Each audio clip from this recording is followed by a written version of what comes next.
Ho, ho, ho, everybody. Welcome to episode 40 of the Metal Detecting Show podcast. My name is Kieran and I have been metal detecting for nearly 30 years. And this week, because it's Christmas week, we look at some of the highlights of the first 39 episodes of the show. So let's get on with the show.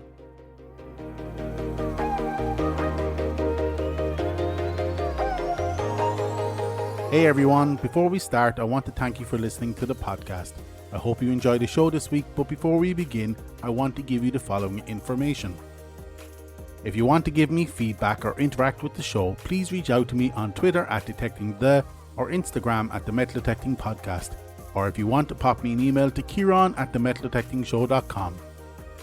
And now, if you'd like to leave me a voicemail, please do so on speakpipe.com/the Metal Detecting Show. The link will be in the show notes.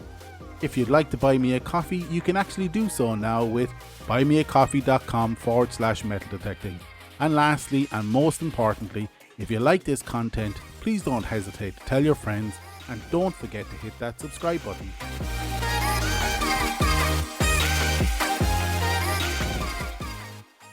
Hey Detectorists, welcome to episode number 40. And if you celebrate it, today is Christmas Day, so a very happy Christmas to you and to your family.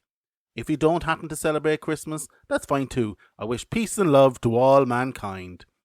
This week we are going to repeat some of the highlights from the first 39 episodes of the show, so I hope you enjoyed them as much as I did at the time.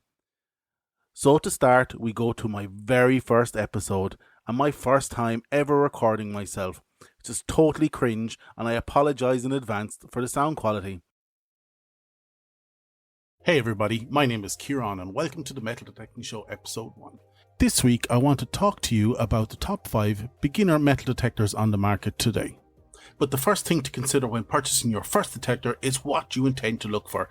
And as a quick tip to determine this, look at a map of your locality. For example, if you live near a beach, you will most likely be hunting for modern coinage and jewellery, and you want a detector that performs well in salt water with good discrimination. If you're in the Midlands, for example, somewhere that is nowhere near a saltwater beach, but near a river maybe, then you may want to pick up a waterproof detector that is more suited to relic hunting. The point is to look at where you're most likely to be hunting and select a detector suitable to what you are hunting and to what terrain you're hunting on. God, listen to that sound quality. Up next is a highlight from episode number 27, where I list the top 5 gifts for metal detectors this Christmas. Let's have a listen and see if I got any of it right. In my view, the best present you can get a detectorist this Christmas is a pinpointer. For the uninitiated, what is a pinpointer? Well, a pinpointer is a handheld metal detector in the shape of a carrot, and it helps a detectorist narrow down their field of search by alerting the operator when the tip of the pinpointer is close to the metal object in the hole. It is so important because it exponentially speeds up the recovery time of the find. There are so many good options that fall under the budget and so many good brands to choose from, but there are a few features that are vital. 1. Waterproof. It has to be waterproof. Remember, a detectorist is operating in moist conditions and sometimes underwater, so being waterproof is a must. 2. It must be ruggedized. If you're lucky enough to observe a detectorist digging in a hole, you will notice there is a bit of digging about with the pinpointer, and a cheap plastic model will not survive for long in that environment. 3. Buy a reputable brand such as Garrett, who in my view make the best in the Garrett carrot, but other brands are good such as Minelab, Quest and Nocta Macro, and all have options to suit your budget. And finally, 4. Don't buy from eBay or Amazon, as this has a high potential to be a Chinese knockoff. They might look the same, but I can guarantee you they will not have the same performance or longevity and lead to ultimate disappointment. Go to a metal detector shop that specializes in the hobby. That way you can have recourse if there's any issues, plus you will know you're getting a legitimate product. So to recap quickly, my top 5 gifts this Christmas for a detectorist are: 5. Waterproof socks. 4. A 6-inch coil. 3. A finds pouch. 2. Digging tools. And finally, top of the pops in the number 1 spot, a pinpointer. But before we go, there are many other gifts that didn't make the list that fall into the stocking filler section, so essentially cheap or small. such as a metal detecting t-shirt. There are some great brands and designs out there. Similarly, hats. either the cap or the beanie. Both are good options, especially if you're like me and follically challenged.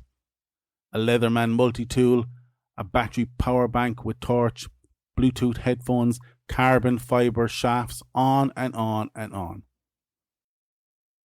Time for a tech timeout! Here is the tech timeout from one of the most random, but probably the episode I got the most comments and laughs out of. It's episode number 3. Again, the quality is terrible, but have a listen. Digging a hole. I know everyone knows how to dig a hole. Well, apparently not everyone. I was listening to Bert Kreischer and Tom Segura on this week's episode of their podcast, Two Bears, One Cave, and Bert tells a story of how he got in a fight with his wife because he didn't know how to dig a hole. Huh, I hear you say? Well, when digging a hole, Bert was putting the dirt not in one tidy pile beside the hole, but in several piles. In fact, one pile for every shovel of dirt. After laughing about this way too hard, I decided that this is going to be this week's tech timeout. So, how do you dig a hole? Firstly, how good is your pinpointing with your detector? If you're tasty at pinpointing with your detector, you will be confident to dig a tight hole. However, if you're loosey-goosey with your pinpointing, be prepared to dig a crater. Build a test bed in your back garden. This will help your pinpointing and will tighten up on your hole digging. The only real area you need to be careful when digging a hole is when you're digging on a lawn. Now, it is highly unlikely you will get permission to dig on a manicured lawn, but this is how I have done it in the past. I pinpoint the target. I put what I can only call a ding with my heel to mark the spot. I then grab my Horry knife or trowel. I dig to the left of the ding, and then I dig to the right of the ding, finally to the front, leaving what I can only call a hinge at the back of the hole. I then pry up the front of the hole, ensuring the hinge keeps the plug connected and orientated correctly. I then will use either a tea towel that I bring with me or my pouch if needed, and pile the dirt on top, ensuring none, and I mean none, gets on the grass. If it does get on the grass, you will end up with an unattractive brown spot showing where you were digging. Once the find is located, I replace all the dirt carefully and finally close the hinge plug on top of the dirt. With my final step being, I take my foot and push with my heel to ensure all contents are packed and level with the existing untouched surface. I have been known at times to sprinkle some water on the spot to ensure we have full recovery of the lawn. On pasture or a farmed field, I use the same method as above without all the faffing about with a tea towel and dirt. I leave the dirt well away from the hole in a tidy pile within reach of me being able to scrape it into the hole with the side of my foot, finishing with a final stomp of my heel. On a beach, I use a stainless steel scoop that is amazing at saving your back. I'm fairly ruthless in driving the scoop with my foot into the sand. I then half pull out and drive it again into the hole. My goal when beach detecting is to try and get the find into the scoop the first time. I'm at about 50% success rate here. I have no experience with river searching, but would love to hear your hole digging techniques here. In fact, if you have any hole digging tips, please reach out to the show. I still get comments about this episode. Over the course of the year, we interviewed many detectorists, and I want to thank each and every one of them. Norway Digger, Digging Deep Beeps, the Metal Detecting Channel, Leon Fonsale, Digger with Will, and Dirtfish Mish. Without you, the show would not be what it is today.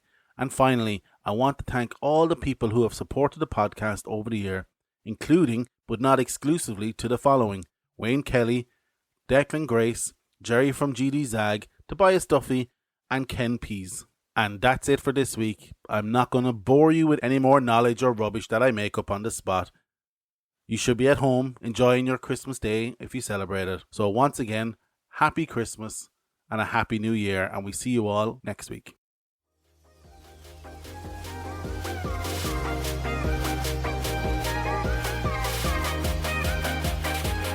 That's it for this week. I hope you liked this episode of the Metal Detecting Show podcast. Check out our website www.themetaldetectingshow.com for this episode's show notes. Check out our Patreon page if you want to help the podcast stay alive or just want to buy me a coffee. Actually, if you want to buy me a coffee, you can do so now at buymeacoffee.com/metaldetecting. Also, if you would like to leave me a voicemail, please do so on speakpipe.com/the Metal Detecting Show. The link will be in the show notes. If you feel like taking your appreciation to the next level, feel free to leave me a positive review on any podcast directory of your choice.